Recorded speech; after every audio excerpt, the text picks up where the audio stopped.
Welcome, everyone. I'm Jenny Hale-Pulsifer. I'm the Associate Director of the Faculty Center, and I'm delighted to welcome you to the Winter 2025 My Journey as a Scholar of Faith lecture. This is sponsored by the Faculty Center and by the Education in Zion Gallery, and we'd like to thank Heather Seferovich for arranging for our use of this beautiful space. Our speaker this year is Craig Hart, but before we get around to introductions, we're going to have a prayer, and that's being given today by Mahana Piena, who's one of Dr. Hart's undergraduate research assistants.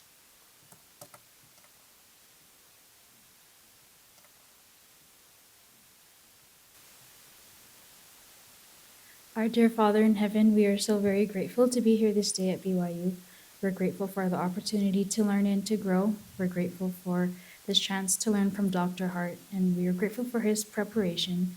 We pray that thy Spirit may be with him as he delivers his message, and we pray that thy Spirit will help us to receive all the messages intended for us.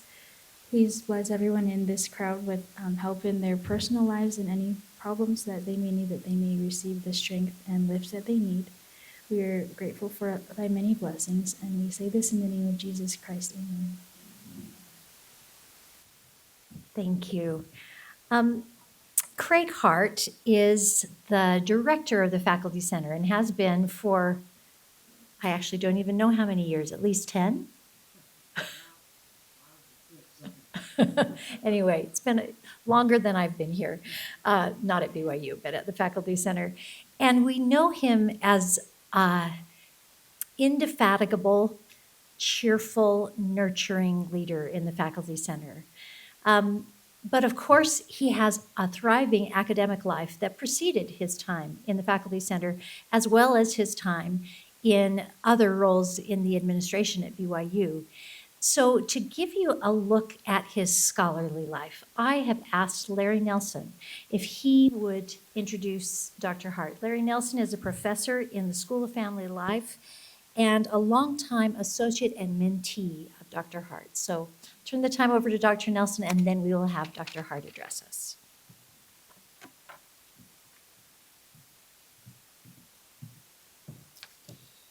I'm grateful for the opportunity to introduce Dr. Craig Hart to you today. As I'm wont to do, I'm not going to follow instructions exactly. I could give a list of scholarly contributions, which are lengthy and impressive. I could go into more detail of his leadership positions as department chair, associate dean, and the associate academic vice president for the university. But leadership positions themselves don't make a person a leader. In a time when some in leadership positions are looking for the worst in people, Craig sees the best in people. Whereas some look only for what a person may have done in the past, Craig sees what an individual can become in the future. Unlike attempts to control people, Craig nurtures, mentors, and cares about them.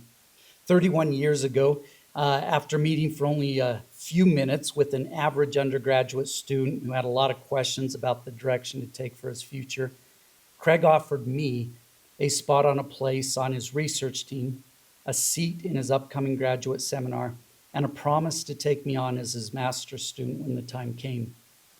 He didn't see who I was then, but who I could become.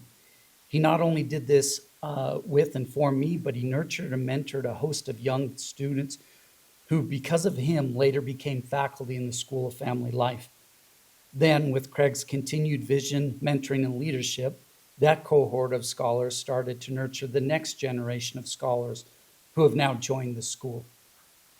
Recently, Craig presented a similar presentation to faculty and graduate students in the School of Family Life, where I presented in greater detail the faculty in the room that were there because of him. And then asked the students in the room to raise their hand if they were in the room because of one of the faculty who were there because of Craig. And nearly, if not every hand in the room went up. The hands of the next generation of scholars who will one day join us at BYU. This is why A colleague of ours, Dr. Alan Hawkins, who when he retired a few years ago at his last lecture said that in his career, the single most important hire in the School of Family Life was Craig Hart. Because Craig Hart is a leader, a person, a disciple who sees the best in everybody he meets and gives all that he can to mentor, nurture, and care for that individual. That is a leader. That is my mentor. That is my friend, who I'm happy to introduce to you today, Dr. Craig Hart.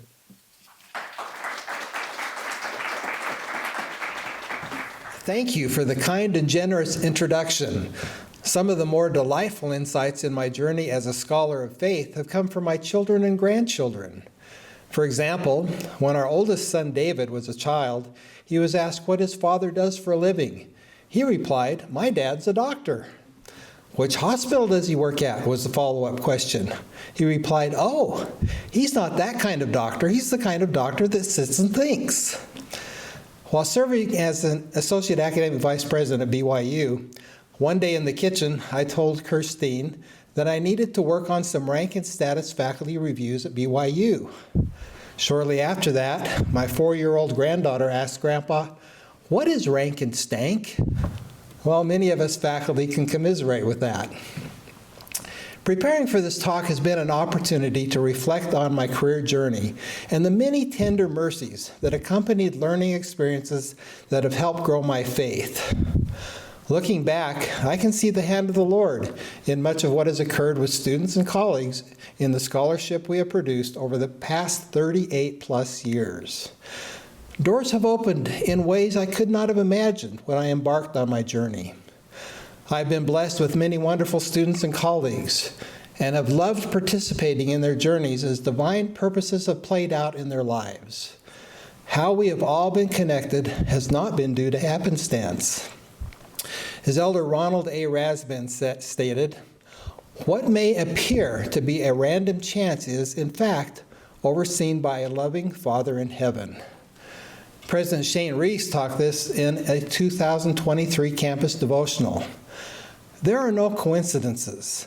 Most of the things that happen at uncanny times, the things that we might call coincidences, can be more accurately attributed to the Lord's will and the Lord's timing. He quoted Elder Neil A. Maxwell, who taught this principle. None of us ever fully utilizes the people opportunities allocated to us within our circles of friendship. You and I may call these intersections coincidence. The word is understandable for mortals to use, but coincidence is not an appropriate word to describe the workings of an omniscient God. He does not do things by coincidence, but instead by divine design. Reflecting on President Nelson's invitation to think celestial, I like to refer to this principle as celestial correlation. Today, I look forward to sharing some examples of celestial correlation in my journey as a scholar of faith.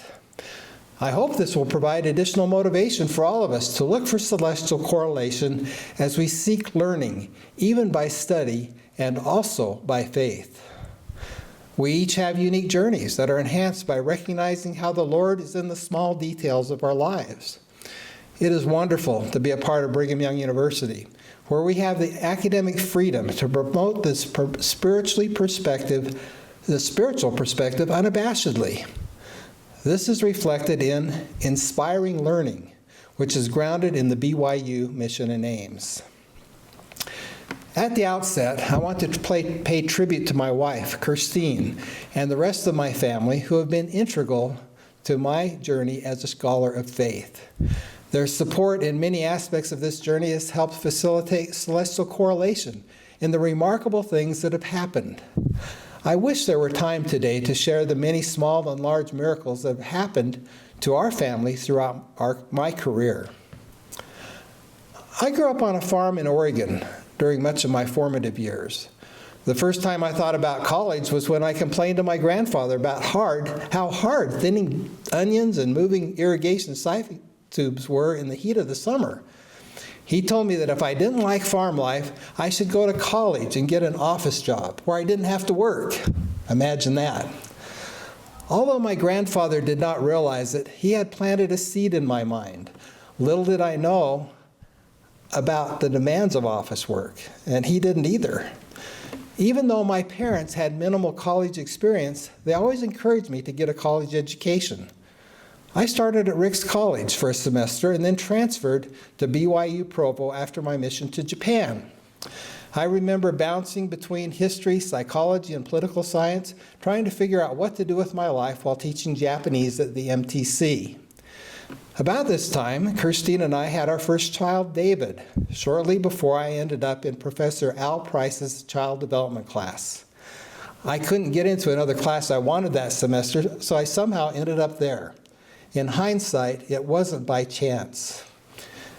Having a newborn son piqued my interest in the subject, which Al Price brought alive. About that same time, I was taking an English writing class and recently found a research paper I had written way back then titled Parenting and Children's Social Development. My English teacher had recommended the topic. Little did I know then that this would lay the foundation for my lifelong scholarly pursuits. Are you seeing some celestial correlations so far? Shortly thereafter, when I was in another related class, learning how to do child behavior observation assessments on the BYU preschool playground, Dr. Owen Cahoon pulled me aside and asked if I had ever considered pursuing a master's degree. Well, I wasn't even sure what that was then, but my wife and her parents said it was a good idea. To make a long story short, faculty mentors like him, Gene Larson, Barbara Taylor, Trevor McKee, Boyd Rollins, Darwin Thomas, Wes Burr, and other BYU professors provided a meaningful human development master's degree experience where I focused on early childhood development and education. They encouraged me to pursue a PhD. Well, I had no idea what that entailed, but Kirstine encouraged me to look into this. I thought it would be fun to be a professor because I enjoy teaching. So I applied and was accepted into several good schools, ending up at Purdue University. At that time, my goal was to become a proficient research methodologist in the developmental sciences, focusing on family process linkages to human development outcomes. The Human Development and Family Studies program at Purdue was ideal since it was partnered with their leading developmental psychology program. The first time I met my world-renowned research methodologist, doctoral advisor in his office, he was dressed in shorts, no shoes, no socks, and no shirt. For this and other reasons, it was a striking contrast to the faculty at BYU, who dressed professionally.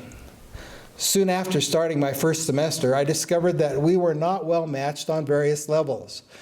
Fortunately, I was enrolled in a human development class. It was a research class taught by Dr. Gary Ladd, and it was absolutely fascinating. Much of the course content was on, guess what? Parenting and children's social development, which I had written a paper on in my undergraduate English class, and which became the foundational scholarly interest for me. After praying about the situation, although I offended my first doctoral advisor, Dr. Ladd invited me to be one of his graduate students since another student had dropped out of the program. He was instrumental in helping me find my footing on this career path.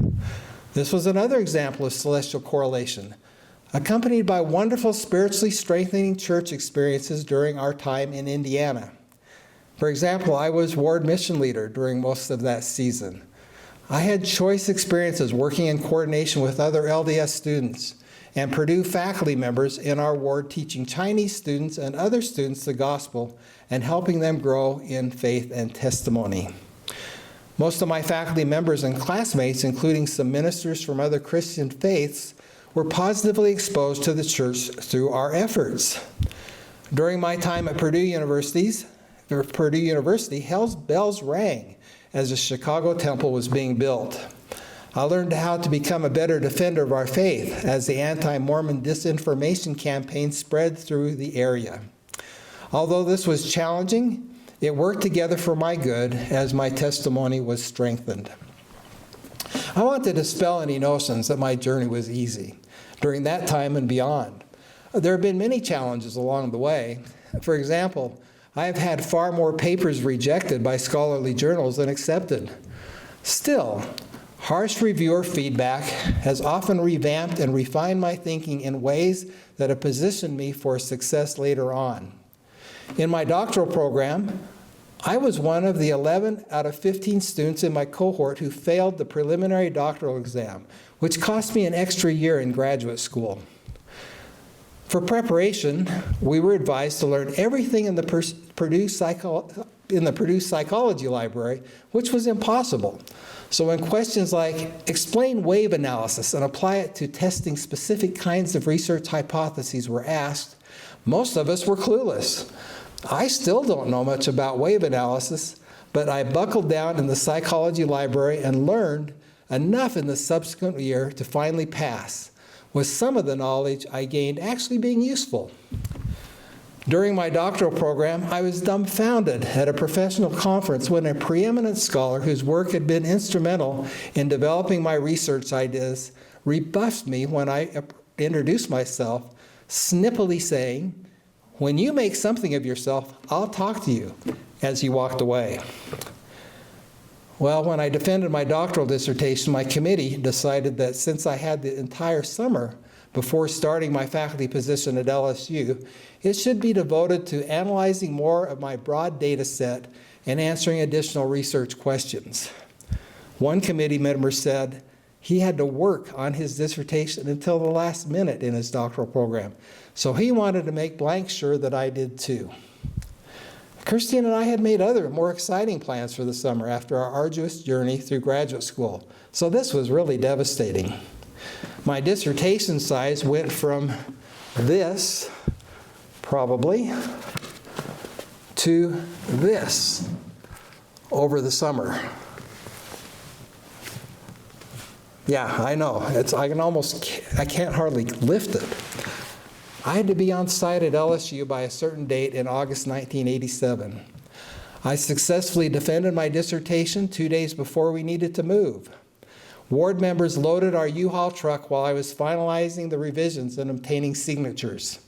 We barely made it to Baton Rouge in time to meet LSU contract terms. Although it seemed unfair to me, it turned out that my committee knew what they were doing. My dissertation soon yielded 3 major papers that appeared in top-tier developmental science journals, launching me on a solid career trajectory. Other papers from new data collection in the Deep South are seen in these examples. Remember that arrogant scholar who rebuffed me earlier? He later invited me shortly thereafter to organize a pre-conference session for our biennial professional meetings in New Orleans, which connected me to additional research colleagues and subsequent opportunities for many research, writing, and academic book editing opportunities that I likely would have never had otherwise over my career. Over time, these connections opened many opportunities to see various parts of the world as I participated in scholarship workshops and presented our research with students and colleagues at international conferences. I learned from these kinds of experiences that celestial correlation can also have ways of refining us in sometimes unwelcome but provident ways. While at Purdue University, Christine told me that she would go anywhere in the country with me after graduation except for Louisiana or Alaska. When I showed her the position announcement at LSU and stated that it was a perfect fit, she wasn't impressed. However, we had spiritual impressions to move forward with applying, which became even more powerful as we went through the competitive search and interview process, and I was offered the position. Looking back, it is remarkable to think that the perfect fit of a faculty position at a major university would open just as I was finishing my doctoral program. The extra year my failed preliminary exam cost us brought us many amazing celestial correlated experiences in Baton Rouge. We loved the multifaceted culture and made many good friends in and out of the church. Missionary experiences abounded, and nurturing new converts in their newfound faith was fulfilling, some of whom are still our dear friends today. I thrived at LSU. My 2 predecessors and my successor in my position after I left did not get tenure. It was challenging to get tenure at an R1 research institution. Due to the support of wonderful colleagues and academic leaders, I was successful in procuring grant funding, collecting new data, and publishing research on parenting, child social cognitions, and behavioral adjustment with master's and doctoral students and colleagues in top-tier research journals more than any other time of my career. Harkening back to my master's early childhood development and education focus in my BYU master's degree program, I also teamed up with Dr. Diane Burtz and Dr. Rosalind Charlesworth to study the effects of early childhood classroom curriculum models on children's social and academic adjustment. Little did I know then how all this would set the stage for the remarkable things that would happen at BYU. The mantra at LSU was, bring in the grants, publish in top-tier journals, and don't do damage in the classroom. Well, this is very different from what is emphasized at BYU. I was surprised when my LSU school director, in an annual performance evaluation, complimented me on my research productivity, but then counseled me to pull back on teaching because my teaching evaluations were too good. She was afraid I would burn out with teaching to the detriment of my scholarship. To make a long story short, after receiving a couple of awards, I was invited to apply 1 year early for tenure and promotion to associate professor at LSU. Just prior to the time I was notified of my successful tenure review, Dr. Terry Olson, Department Chair of Family Sciences at BYU, invited me to apply for a faculty position in the department. I had been invited before, but had never really considered BYU as an option. Only a few faculty members were doing consequential scholarship in the department then, and I didn't see BYU as having the kind of research infrastructure that I needed. There were other reasons as well. For example, we loved living outside of Utah. I was serving as the bishop of our ward, and I couldn't imagine leaving at that time. However, our children were growing older, and there were some challenges with the school system they were in. Grandparents and cousins were far away. I still didn't think the timing was right, but applied and subsequently agreed to a courtesy interview with the idea of checking things out for future possibilities at BYU. By the time I was offered the BYU position in June of 1992, Kirstine and I had become even more concerned about the school environments and other issues that our children would face as they started approaching their adolescent years. We had considered moving to a small town outside of Baton Rouge that was in our ward to head off these challenges. But BYU had also come calling. We prayed and went to the Dallas Temple, but we couldn't get any divine direction like the promptings we had received about LSU about what we should do with the good options we had to consider. Kirstine was partial to moving back to Utah, but she also supported staying there. It was a struggle for us to decide what to do.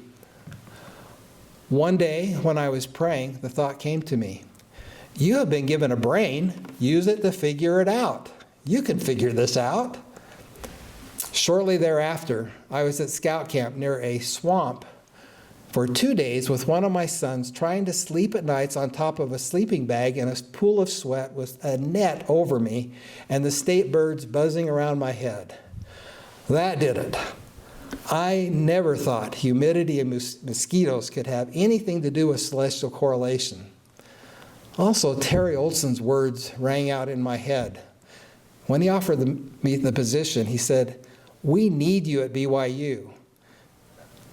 And he actually worded it like this: we need you at the BYU fountainhead of the church, where thousands of young adults can benefit from your influence. Kirstine and I eventually decided to accept the call. To that point, one of the most challenging days of my life was visiting with my director, Dr. Neva Nolan, who had been so kind and supportive, and I had to announce our decision to her. Dr. Nolan said she needed me on the team to continue building a program of national prominence at LSU. She and my department colleagues were understanding, but tried in every way possible to persuade me to reconsider. 2 days later, Dr. Nolan and the dean returned with a $25,000 a year counteroffer to persuade me to stay. That was a lot of money in $1992. I wavered, but Kirstine helped me stay resolute. BYU did not agree to match the counteroffer, which made it even more complicated to make the decision. But I came anyway at the regular associate professor's salary that I would have had at LSU. The higher cost of housing in Utah relative to Baton Rouge set us back financially for about 10 years. Still, it was worth the blessings that have come since making that difficult decision, which was spiritually confirmed one day on a house hunting trip as I stood looking over Hunter Valley in Springville by what is known as the Pizza Hut Church and knew that this is where we needed to be. Moving forward in faith allowed celestial correlation to occur. I was also comforted to learn that Dr. Lauren Marks, now on our BYU faculty in the School of Family Life and in the audience today, soon occupied a different position in my LSU department. He spent many years doing a remarkable job of contributing to the mission there. My first year at BYU was tough. I was grieving the loss of associations with choice ward members, friends, and university colleagues in Baton Rouge. Shortly after I arrived, 2 faculty members approached me separately and informed me that they had voted against my coming to BYU. They told me that my research productivity made them look bad. Department meetings were often acrimonious, tempers flared, and we even had a throw-chairing incident. I wondered, what have I got myself into? Well, I'm grateful for Dr. Alan Hawkins, Terry Olson, Clyde Robinson, Gene Larson, and others who helped me navigate all the drama. Despite difficulties adjusting, I was thrilled with the caliber of undergraduate students, many of whom were capable of doing research tasks that I only had entrusted doctoral students to do at LSU. I loved having the academic freedom to integrate the secular with the divine in my classroom teaching. At LSU, I had to be very careful when aligning course content with gospel principles, cloaking it all in secular terms. I was thrilled when I was able to start collaborating with faculty in the department who wanted to get some research going, and celestial correlation started happening more profoundly. And my department is a wonderfully different world today. During my first year at BYU, I also made good friends with a one-year visiting professor in the BYU sociology department, Dr. Shanghua Jin from Beijing Normal University. He was from the leading developmental psychology program in China and introduced me to who is referred to as the father of Chinese developmental psychology, Dr. Chongdi Lin. When he visited BYU, I had an opportunity to meet him and get to know him. And I likely never would have met either one of them had I come to BYU later. I've always been interested in Asian cultures and families, even before my mission to Japan.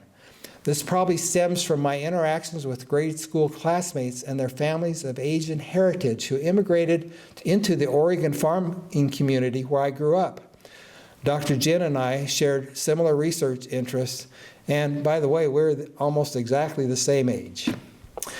He invited Kirstine and me to visit Beijing Normal University in 1993 to explore research possibilities. Dr. Jin is standing with me on the right side of the photo on the screen. It was a remarkable experience seeing China before all the significant economic and socio-cultural transformations occurred. This led to many more research exchange trips to and from China involving BYU and Chinese faculty colleagues, and one trip that also included my family, which was most memorable. Sometime in that general time frame, I started working with Dr. Clyde Robinson and Dr. Suzanne Olson in building upon my parenting research at LSU by planning to gather new data in Provo that included child temperament, social information processing, and more extensive child behavioral profiles and familial process data, which all needed to fit together in a theoretical conceptual model that we finally published in 2003. After my first of many China visits, this project expanded to include more culturally sensitive variables in preparation for a multicultural comparison study involving US, Australian, mainland Chinese, and Russian samples. Many BYU undergraduate students were involved in pilot testing measures and other aspects of the project. Some of this resulted in a parenting measure that Dr. Robinson took the lead on, which has been used internationally in over 3,000 published national and international studies and is in high demand today. Dr. Robinson's in the audience today. We get several weekly requests for permission to use it as celestial correlation keeps on giving. Back in 1994, I was invited to present a paper at a Children's Peer Relations Social Development Conference in Adelaide, Australia. Many of the leading scholars in my field were going to be there. I went to my department chair, Terry Olson, to see if funding was available for such a trip. I was informed no. So I assumed I wouldn't be going. However, a few days later, he found funding from somewhere, and I was on my way. Since coming to BYU, this turned into one of the most defining moments of my research career.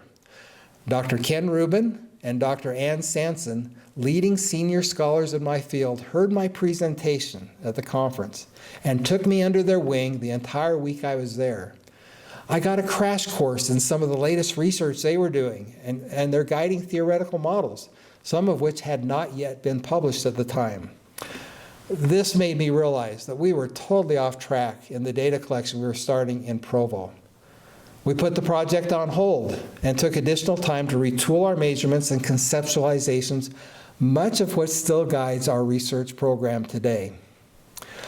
I was also connected with Dr. Alan Russell and other Australian colleagues at that conference, where we used these measurements in the Australian, China, and Russian cultural comparison research that we later published. The association with Dr. Rubin later led to Dr. Larry Nelson, one of my former students, who introduced me today, being accepted into his research lab for PhD work, which then led to later collaborations with one of his University of Maryland classmates, Dr. Carissa Chia, an Asian immigrant parenting project that is still ongoing today.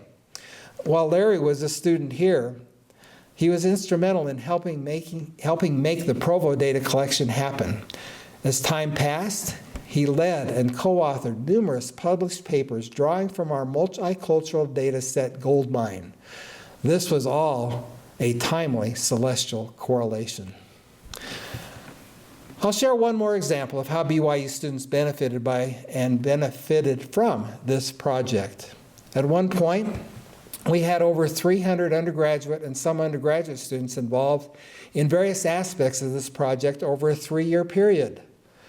Some of the studies stemming from this project resulted in significant local, national, and international media interviews and appearances, including the NBC Today Show with Katie Couric, CNN, and an hour special on ABC Primetime with Diane Sawyer on Chinese, Japanese, Australian, and other worldwide television and radio and print media outlets in the mid-2000s.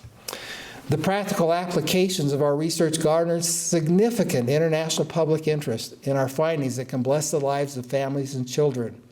It appears to me that some mega celestial correlation was happening then.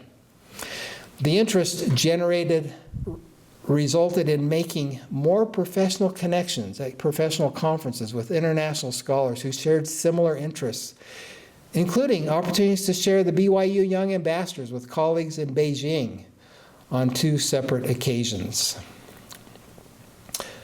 Dr. David Nelson, a member of our faculty now serving as a mission leader with his wife Emily in the Bulgaria-Greece mission, was in one of my upper division undergraduate classes in the mid-1990s.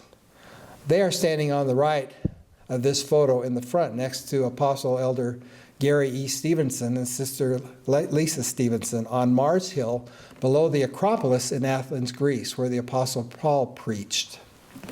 Dave made other aspects of the international reach of this project happen.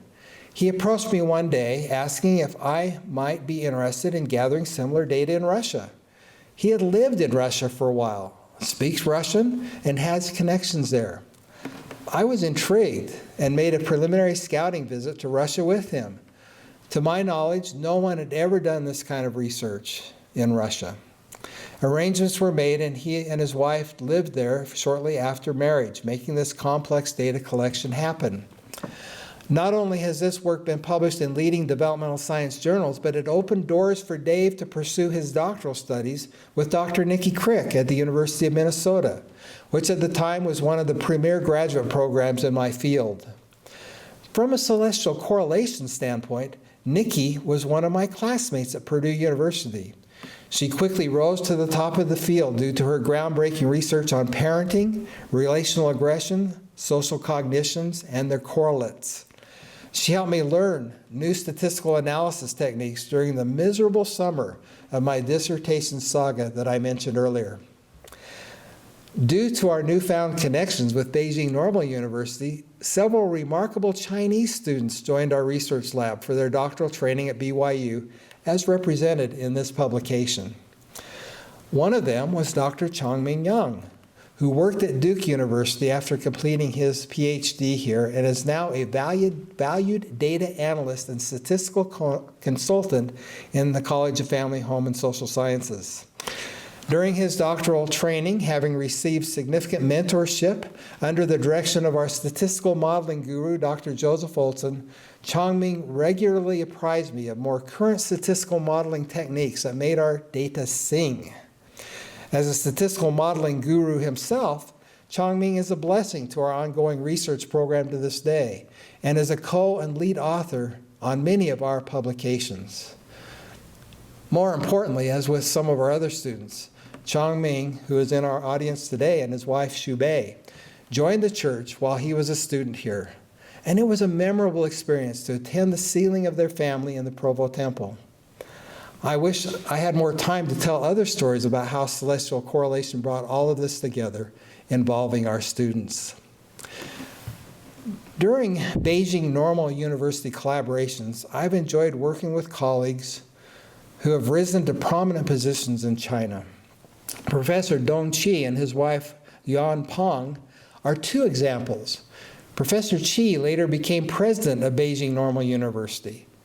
Both did postdoctoral training at Berkeley.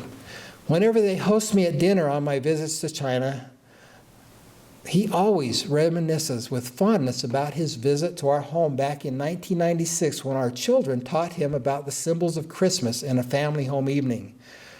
Professor Peng is in her fifth five-year term as a member of the Standing Committee of the National People's Congress, the permanent body of the National People's Congress.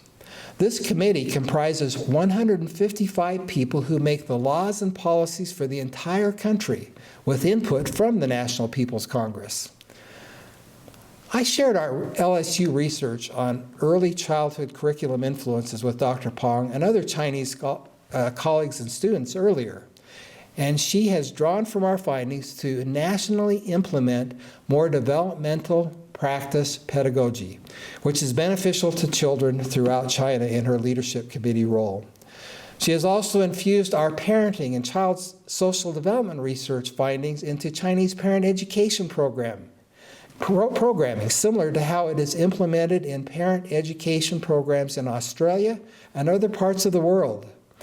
I never could have dreamed that our LSU and BYU research would have such far-reaching practical implications. Dr. Peng also pulled me aside once and told me how much she and her standing committee colleagues respect our church for staying firm on traditional family values that they felt were diminishing in China. This is another example of celestial correlation. Speaking of China, I now look upon Chinese fortune cookies with some degree of trepidation.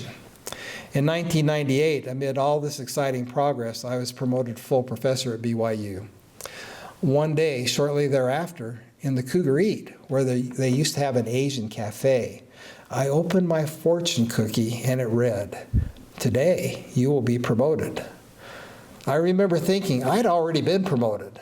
And then a call came that afternoon from my dean, Clayne Pope, asking if I could meet with him and the School of Family Life director, Jim Harper. I thought I must be in trouble, and I was. They asked me to chair the Marriage, Family, and Human Development program, which at that time was comprised of 26 faculty. I did not want to do administration in my career, but I somehow willingly served for 6 years in that role.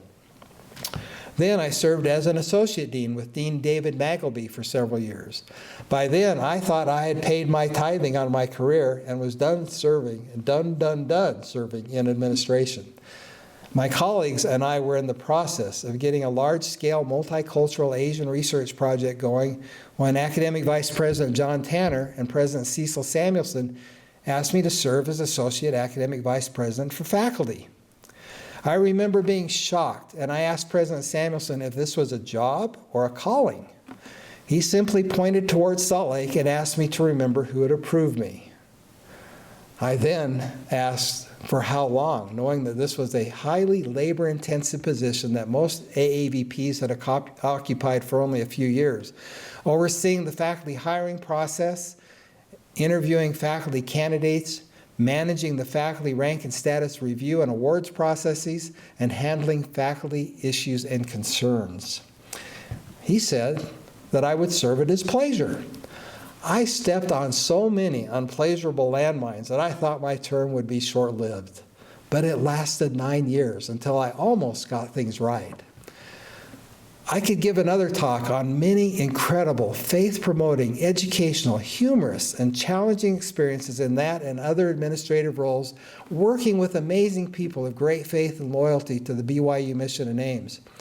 It was a fulfilling experience to help nudge things along in helping BYU live up to its prophetic destiny.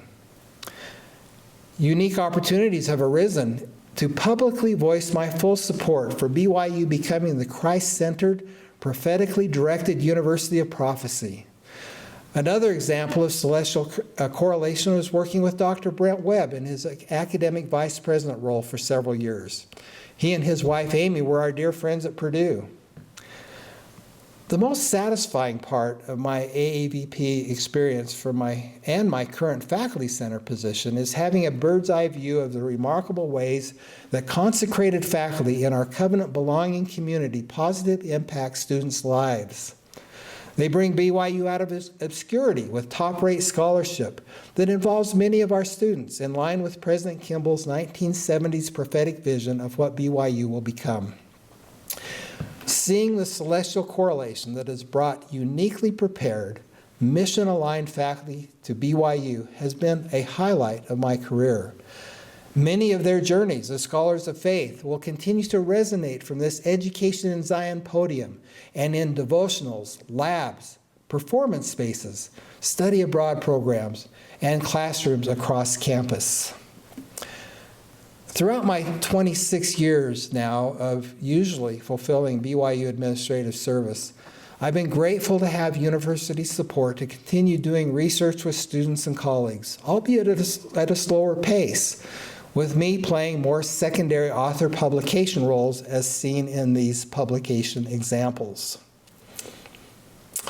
It was particularly satisfying to participate in the National Research Funding Enterprise as I served on Institute of Education Sciences and on National Institute of Child Health and Human Development Study sections, where I reviewed federal grant proposals in my field with outstanding scholars, whom I learned a lot from for most of the 2000s first decade.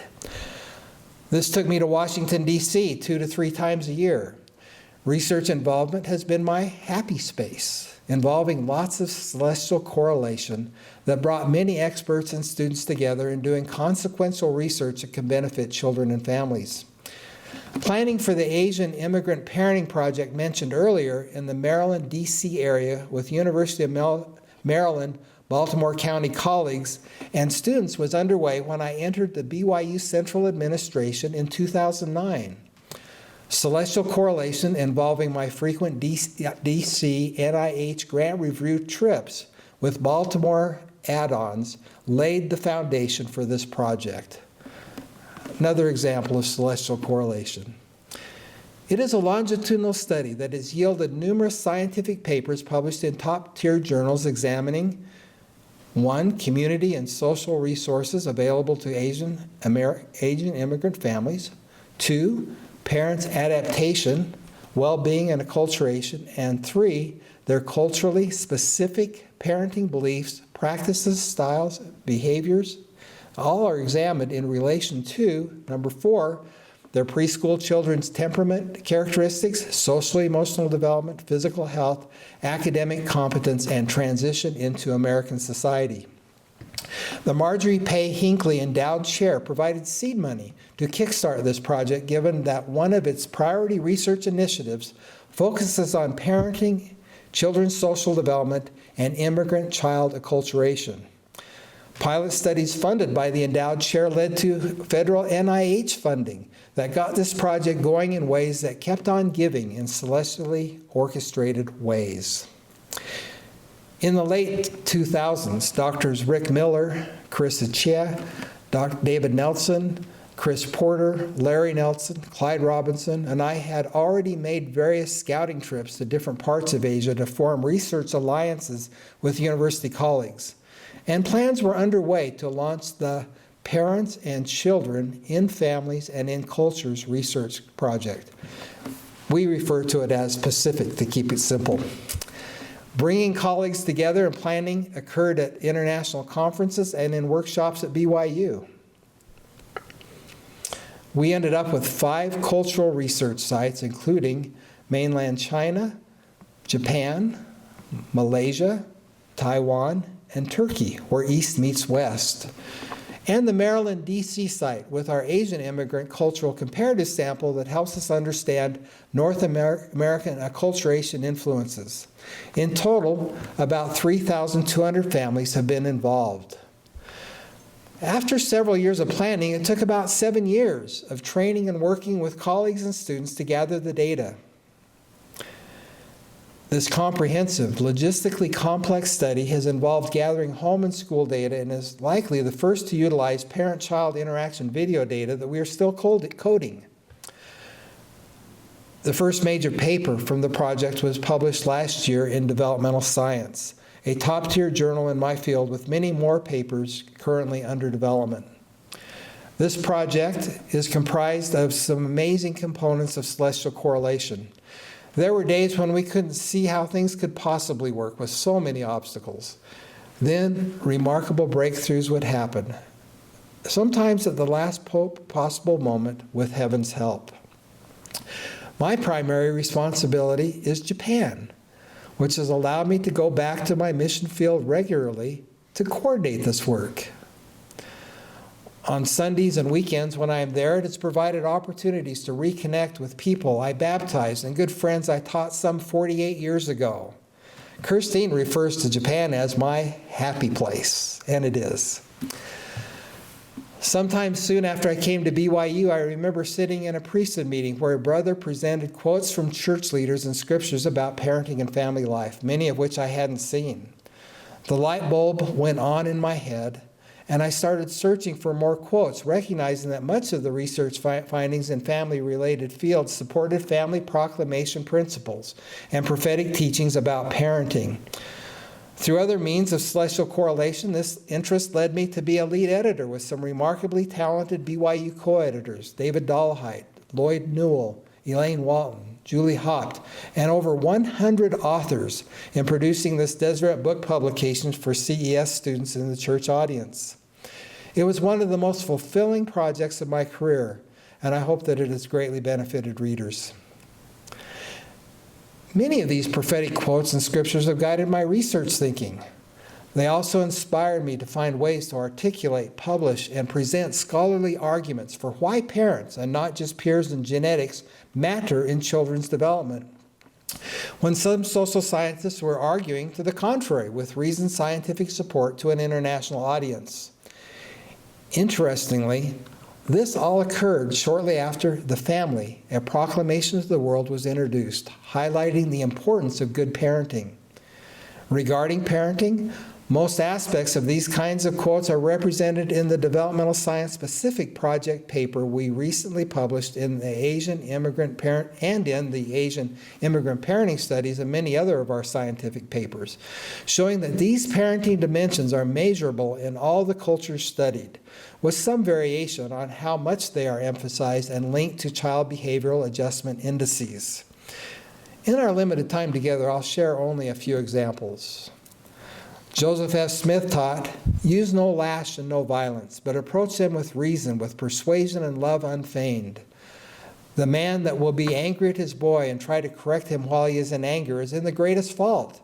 You can only correct your children by love, in kindness, by love unfeigned, by persuasion and reason. President Gordon B. Hinckley said, "I have never accepted the principle of spare the rod and spoil the child," kind of echoing something Brigham Young had said earlier. Children don't need beating. They need love and encouragement. Brigham Young encouraged parents to study their children's dispositions and their temperaments and to deal with them accordingly. President Spencer W. Kimball taught, "Setting limits to what a child can do means to that child that you love and respect him." Elder M. Russell Ballard stated, "Helping children learn how to make decisions requires that parents give them a measure of autonomy dependent on the age and maturity of the child and the situation at hand. Parents need to give children choices and should be prepared to appropriately adjust some rules, thus preparing children for real-world situations." And it's remarkable to see how these principles play out well and are supported by our research program. Speaking of my happy place, during the pandemic, Dr. Hiromi Tobe, who was then at the University of Tokyo, reached out to me about the parenting measure I mentioned earlier. I soon discovered that she is a member of the church.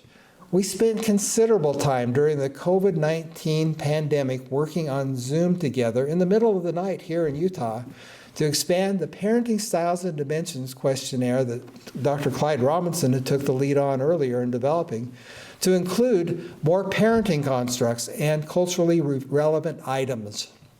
She has demonstrated a remarkable gift for drawing upon the powers of heaven in this work. We collaborated with my former Japanese BYU graduate student, Ai Shibazaki Lau, on my right in the photo, in the measure development and data collection process. Her father was a famous early childhood development professor in Japan, and his contacts opened the door for us to meet Professor Jun Nakazawa at Chiba University, standing on my left in this photo, and others there to do the Pacific Project work.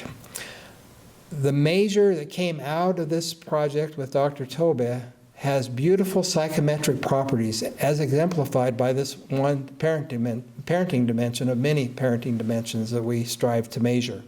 And we are now writing it up for publication.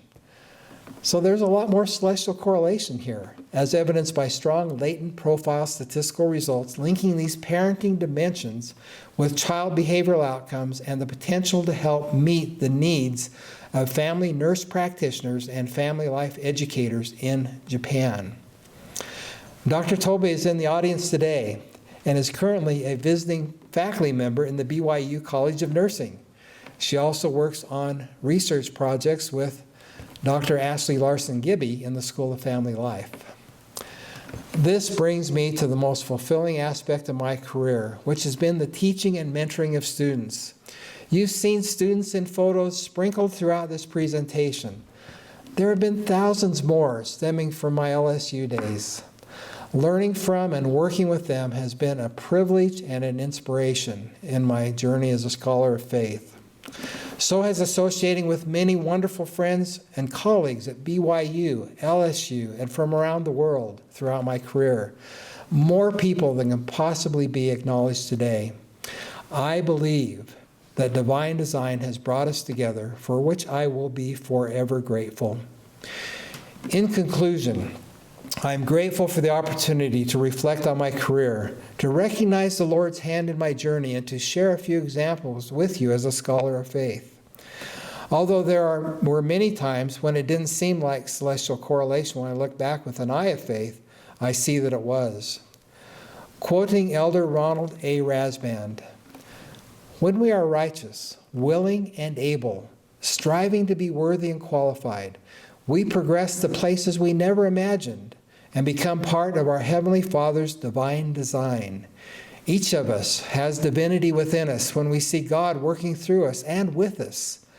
May we be encouraged and even grateful for that guidance.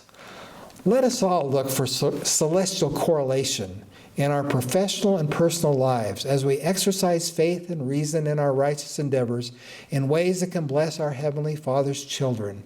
In the name of Jesus Christ, amen."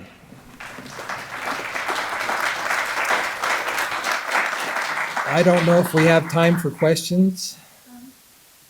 If there's anything feel free, since we're at the hour, but if you'd like to say and ask any questions, are you able Uh-huh, to? yes. That would be good. Any questions for Dr. Hart?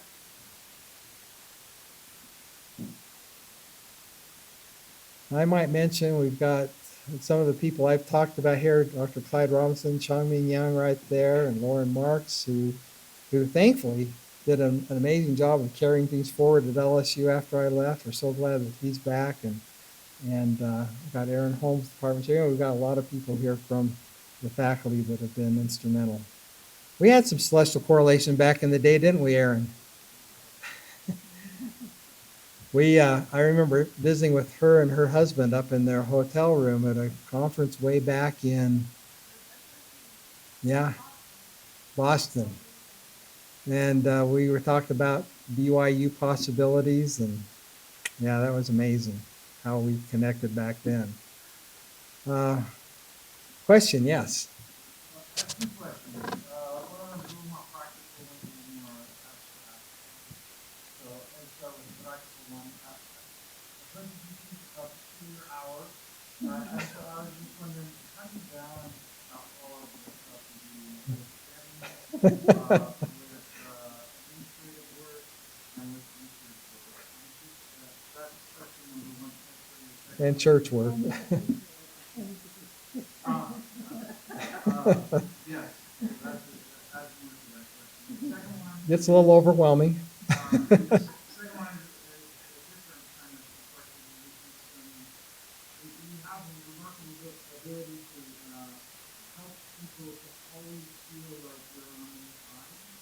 And I wonder how you manage that in a tricky situation. I mean, there must be difficult situations where it's hard to always suggest that to the person who's talking to. Yeah. Maybe people are on two different sides and you're driving the both of them and so you got situations like that. Mm-hmm. Yeah, I'm just curious about how do you navigate that so well that every person you're interacting with feels like you're rooting for them? Oh, that's a great. Let me answer that question first. I learned a great lesson from Steve Hart, who was on our education faculty here for many years. Many of you might know him. He's retired now. We were in graduate school together, but I remember sitting in a meeting one day with him, and we were talking about that very thing. I can't remember how it came up, but he said something that really stuck with me over the years, and I don't implement it perfectly all the time. In fact, I have to tell you, I've offended people. I've had people when I was in ASB stomp out of my office just madder than heck at me, or even when I was department chair. And I mean, it doesn't work all the time. But what he said, just find common ground and agree on the common ground spaces, and play that up in your conversation. Just look for every way you can do that, and then let the rest of the things rip. So I've tried to do that, and maybe that's the secret sauce. Yeah. The first question, in Outlook, there's a setting. You can write an email at 7 o'clock at night and make it deliver at 2 in the morning. He's lying. Yeah. No, okay, Christine talks about my happy spaces and my happy places, but my happy work time tends to, I don't know why I've been this way. I'm always on Japan time or something, but I always wake up about 10 o'clock at night, right? And my best writing time and concentration time is from 10 to 1 typically, sometimes a little later. Now I'm trying to shift that around, and not very successfully, but yeah, I'm just not a morning person. I've just never been that way. I know the early to bed, early to rise phrase is really something I should be thinking about better, but I'm going to try better. But anyway, so yeah, some of my emails got pretty late. Now, I have learned more recently, I don't want everybody to think I'm doing what I was doing back in the day. I mean, I used to do that a lot. Now, if I'm sending an email that I'm writing at 12:30 a.m., I will set it to go out the next morning so that people don't think I'm nuts. Which I am anyway. I just don't want them to know that. Excellent questions. Yes. When your revelation is you've got a brain, and then celestial coordination, and then you said mega celestial coordination. Yes. Could you correlate those? Yeah, it for me, I don't always see the celestial correlation in the moment. But right now, I mean, sometimes I do and sometimes I don't. There's things, but in hindsight, when I look back, I see it happening.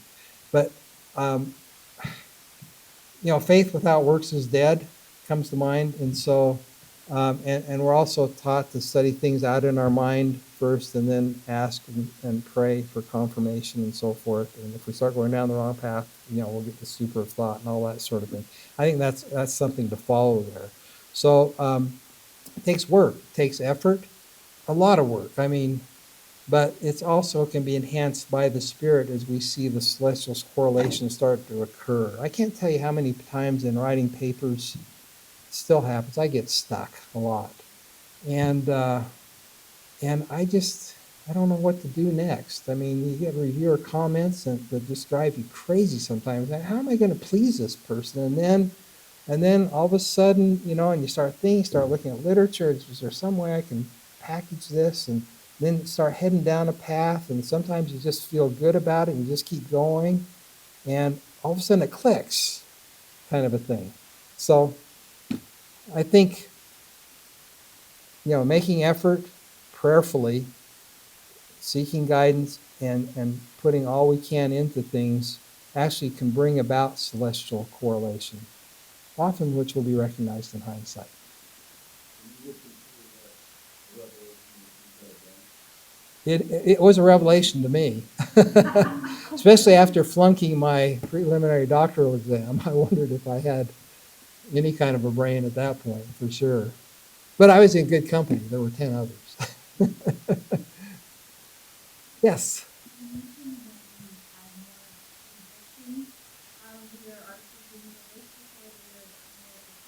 Mm-hmm. Well, I'll tell you, that's really hard. And for us academics, we just have to learn to develop a tough skin because the rejections come frequently. I remember one article Chong Ming was a co-author on not too long ago. We ended up revising that 4 or 5 different. It went to 4 or 5 different journals before it was finally accepted. But I'll tell you, every time we got those harsh reviews back, and sometimes it's many pages of single-spaced really critical reviews. You're thinking, who are my friends out there? They're blind. Who are my friends out there is doing this to me, kind of thing. But you just have to realize you can't take it personally. I mean, a lot of times they have legitimate points. And what I do, and a lot of times I'll just, when I get that kind of review back, I'll just put it in a desk drawer, shut it, and then just let my mind kind of subliminally work on it for a while before I have the gumption to pull it out again. And then I pull it out and I start looking through it and get depressed and it goes back in the drawer. I'm horrible on revise resubmits. It takes me forever. But I eventually get back to it. I mean, it just takes the old secret. You just have to start. And once you start on something that's really hard, all of a sudden it just starts getting easier incrementally. But yeah, I get mental blocks. I still do. You think it'd be easier to publish. How long have I been in my career? I mean, since I graduated from Purdue, I mean, well, even then, but we're writing papers and going through the process then, but yeah, 38 years, I think, when you add it all up. And it's not much easier now than it was then. It's still a struggle. I still have to really work at it. And frankly, my younger colleagues are doing it a whole lot better than I am. I mean, I don't think I could even get hired here. They are amazing. Some of them are producing 5 or 6 papers a year, mainline journals and top tier, and just amazing the talent they have. And so I think we need to go to them to know what the secret sauce is for pushing through, because they seem to be able to push through and get things turned around very fast. Larry's really good at turning things around really fast, I've noticed as I've worked with him over the career. In fact, you've saved my bacon how many times on papers? Larry and others like him have turned out, they're my mentors now. And I rely on these people a lot. So we have some refreshments waiting for you out in the lobby that are being kindly provided by Heather Safaritis and her team here at the Education Design Gallery and Auditorium. So please join me in thanking Dr. Hart again for that wonderful lecture, and thank you for coming. Thank you. And for you students, good luck with your dissertations.